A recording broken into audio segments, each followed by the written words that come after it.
زندہ زندہ زندہ زندہ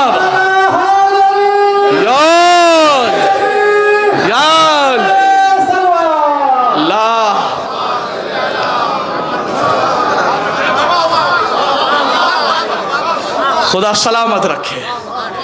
تو بہلول نے ثابت یہ کیا کہ ان کا دشمن کبھی اچھی ماں کا بیٹا نہیں ہو سکتا. تو اے ولایت علی کے دشمنوں، اے عزاداری حسین سے جلنے والوں، یاد رکھو علی یا حسین سے دشمنی کا سب سے چھوٹا الزام یہ ہے کہ اماں کا کردار پاک نہیں رہتا. تو ضروری ہے اگر اپنے آپ کو پاک رکھنا ہے اور اپنے خون کو حلالی ثابت کرنا ہے تو حسین کو دیکھو، علی کو دیکھو، علی کے ولایت بساؤ، حسین کی عزاداری بساؤ. چونکہ حسین نے کربلا کے میدان میں وہ کام انجام دیا ہے جو سارے نبیوں کے قدم پیچھے نظر آئے. پھر ایک آیت پہنچا دوں، میں سوچ رہا تھا کہ شاید وقت کی گنجائش نہیں، تھوڑا سا وقت ہے، سن لیجئے پھر دلیل. اگر دلیل نہ ہوتی تو حافظ محمد رضا کانپتا، زبان لہکتی، لیکن قسم خدا کی کلیجے میں دم اس لیے ہے کہ اسی کلیجے میں اللہ کا قرآن اترا ہوا ہے. سنیے دلیل قرآن کیا کہتا ہے. قرآن مجید سورہ مبارکہ آل عمران پارہ نمبر 3 آیت نمبر 81 ارشاد ہوتا ہے بسم اللہ الرحمن الرحیم وَإِذَا أَخَذَ اللَّهُ مِيثَاقَ النَّبِيِّينَ لَمَا آتَيْتُكُم مِّن كِتَابٍ وَحِكْمَةٍ ثُمَّ جَاءَكُمْ رَسُولٌ مُصَدِّقٌ لِّمَا مَعَكُمْ لَتُؤْمِنُنَّ بِهِ وَلَا تَنصُرُنَّهُ. اللہ نے آدم سے عیسیٰ تک، لفظوں پہ غور کریے گا، وَإِذَا أَخَذَ اللَّهُ مِيثَاقَ النَّبِيِّينَ، اے محمد اس زمانے کو یاد کرو کہ جب ہم نے آدم سے عیسیٰ تک میثاق جانتے ہیں، پہلے اردو میں سمجھا دوں تاکہ پڑھنے میں مزہ آئے. میثاق انگلش میں بولتے ہیں پرومس، اردو میں بولتے ہیں وعدہ. پرومس ڈے، وعدہ والا دن، وعدہ اور وعید کا. اللہ نے ہم کو ایسے ہی پیدا نہیں کیا. کبھی سوچو کہ وہ کن فیکون کا مالک ہے، اس نے کہہ دیا کون تو جلال پور ایک ساتھ بس گیا. ایسا نہیں ہے، اس نے تدریجاً ہم سے پہلے وعدے کروائے ہیں. جس نے عالم ارواح میں لا الہ الا اللہ اور محمد رسول اللہ کہا تھا وہ تو مسلمانوں کے گھر میں پیدا ہوئے یا مرنے سے پہلے کم سے کم مسلمان ہو کے مریں گے. اور جس نے عالم ارواح میں علی ولی اللہ کا اقرار کیا تھا وہ یا تو شیعوں کے گھر میں پیدا ہوئے یا مرنے سے پہلے شیعہ ہوں گے. یہ میں نہیں کہہ رہا، یہ معصوم کی حدیث ہے جو میں نے اپنے لفظوں میں بیان کی ہے. ہمارے پیدا ہونے سے پہلے ہماری روحوں سے اللہ نے وعدہ کرا. میں اپنا وعدہ ہی نہیں پڑھ رہا، میں نبیوں کا وعدہ پڑھ رہا ہوں. قسم خدا کی کسی منزل تک لے جا رہا ہوں. وَإِذْ أَخَذَ اللَّهُ مِيثَاقَ النَّبِيِّينَ، اس زمانے کو یاد کرو جب نبیوں سے وعدہ لیا. کیا؟ وَإِذْ أَخَذَ اللَّهُ مِيثَاقَ النَّبِيِّينَ لَمَا آتَيْتُكُم مِّن كِتَابٍ وَحِكْمَةٍ، میں تمہیں کتاب بھی دے رہا ہوں اور تمہیں حکمت یعنی نبوت بھی دے رہا ہوں. ثم جاءکم رسول مصدق لما معکم، لیکن تم سب کے بعد میرا ایک رسول آئے گا، میرا ایک رسول آئے گا جو تمہاری رسالت کی تصدیق کرنے والا ہوگا. لَتُؤْمِنُنَّ بِهِ وَلَا تَنْصُرُنَّ، اے آدم سے عیسیٰ تک تمہیں اس محمد پہ ایمان بھی لانا ہے اور تمہیں اس محمد کی نصرت بھی کرنی ہے یعنی مدد بھی کرنی ہے. اگر تم ایمان نہ لائے یا تم نے محمد کی مدد نہ کی کیا ہوگا؟ کس سے کہا پہلے تو یہ بتائیے؟ جناب آدم سے عیسیٰ تک. اب آیت سنیں گے اگلی آیت. میاں اچھا مولوی اگر مکتب شیعہ سے ہے تو ٹھہرا رہتا ہے، دوسرے والوں سے ہے تو بھاگ جاتا ہے. چونکہ آیت نے اس لہجے میں گفتگو کی ہے. اگلی آیت کہتی ہے سنو، پہلے کہا محمد پہ ایمان لانا ہے، محمد کی مدد کرنی ہے. اگلے آیت میں کہہ دیا اللہ نے فمن تولی بعد ذالک، فمن تولی بعد ذالک، اگر تم میں سے کسی ایک نبی نے بھی چہرہ گھما لیا فاولئک هم الفاسقون، تو تم فاسق ہو جاؤ گے. اے مسلمانوں سوچو، اگر نبی محمد سے کمر گھمائے تو مومن نہیں بچتے، نبوت چلی جاتی ہے. تو جو صحابی میدان سے چھوڑ کے بھاگے ہو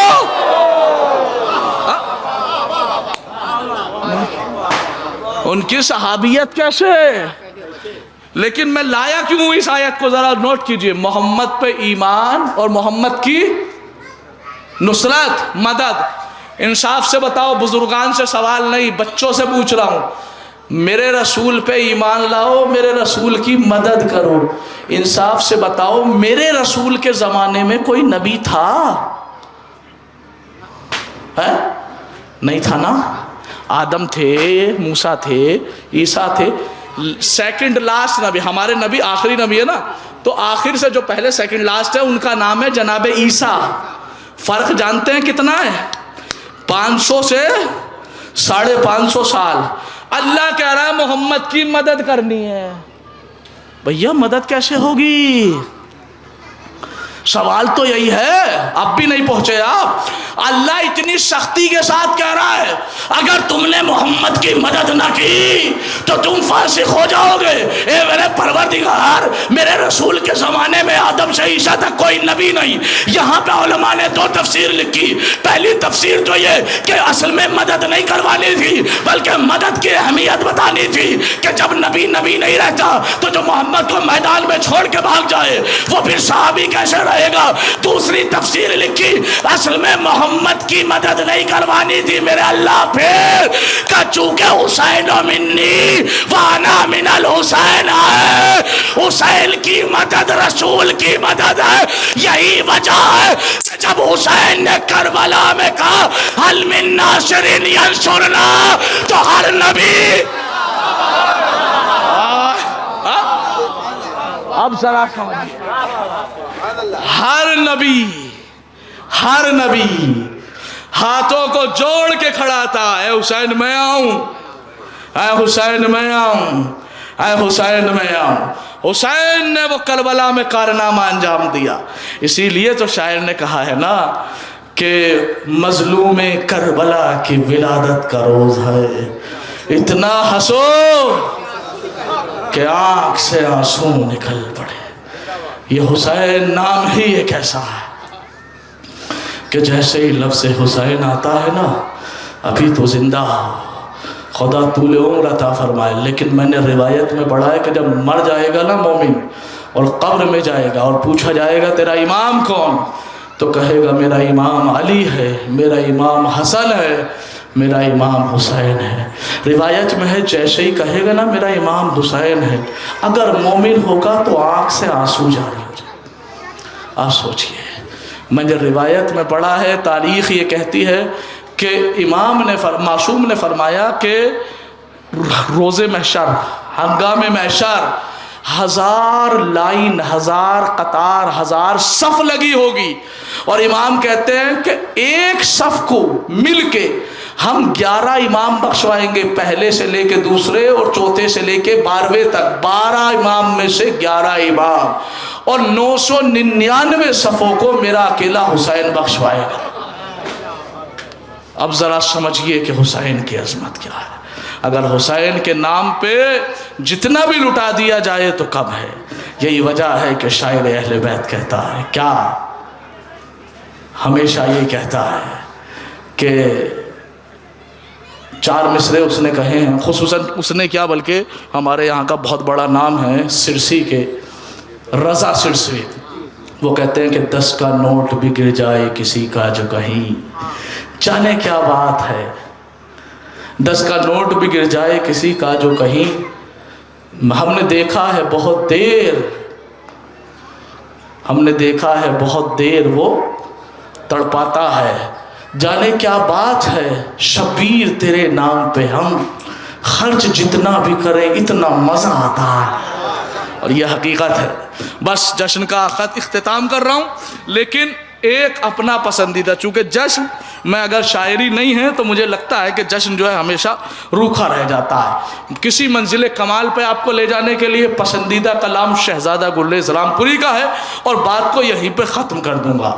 زمانہ ڈھونڈ رہا تھا حسین سے آگے، زمانہ ڈھونڈ رہا تھا حسین سے آگے، آخری مجمع تک زمانہ ڈھونڈ رہا تھا حسین سے آگے، مگر کسی کو نہ پایا حسین سے آگے.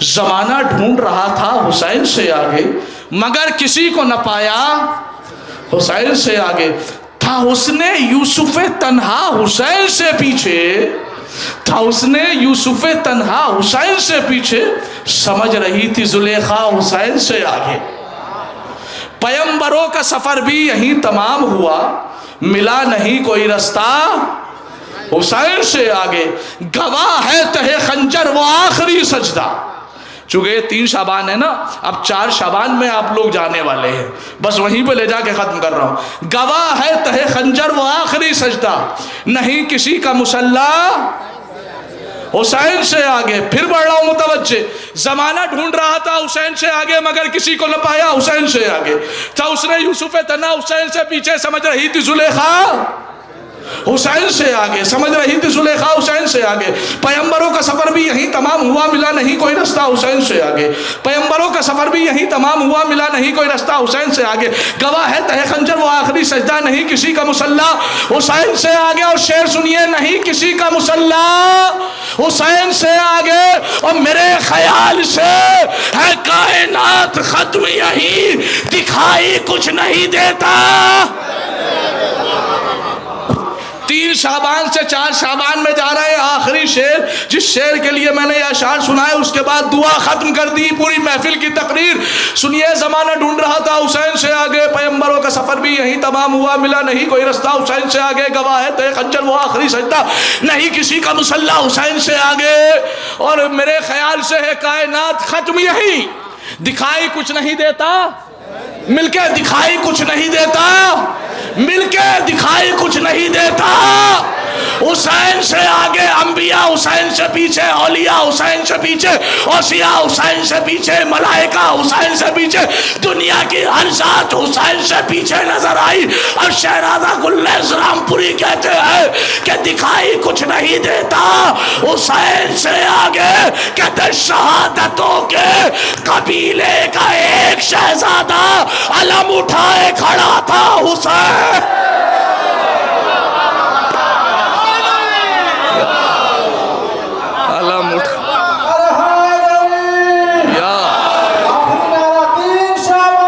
زندہ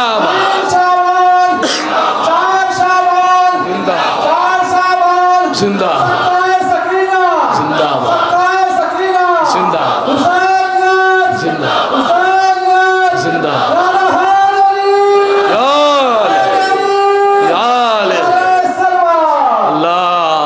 صلی اللہ وآخر الدعوانا الحمدللہ رب العالمین آئیے خوشی کی شب ہے بارگاہ خداوند عالم میں دعا کرتے ہیں میرے بابو تجھے واسطہ محمد والے محمد کا ہماری اس مختصر سی عبادت کو اپنی بارگاہ میں شرف قبولیت عطا فرما میرے بابو جو پریشان حال ہے ان کی پریشانیوں کو دور فرما جو مقروض ہے ان کا قرض غیب سے ادا فرما جو بے روزگار ہے انہیں رزق حلال عطا فرما جو برسر روزگار ہے ان کے روزی میں ترقی عطا میرے بابو تجھے امام حسین کا واسطہ غاتی ابو الفضل عباس کا واسطہ میرے بابو جن کی ہماری بہنوں کی گودے خالی ہیں پروردگار ان کی اولاد صالح عطا فرما میرے بابو تجھے واسطہ محمد وآل محمد کا پروردگار حاضرین محفل سامعین محفل اور بانین محفل کی تمام جائز تمناؤں کو پوری فرما علماء حقہ کی حفاظت فرما پروردگار مظلومین کی حفاظت فرما بالخصوص ریاست ایران کی حفاظت فرما امام رضا اور معصومہ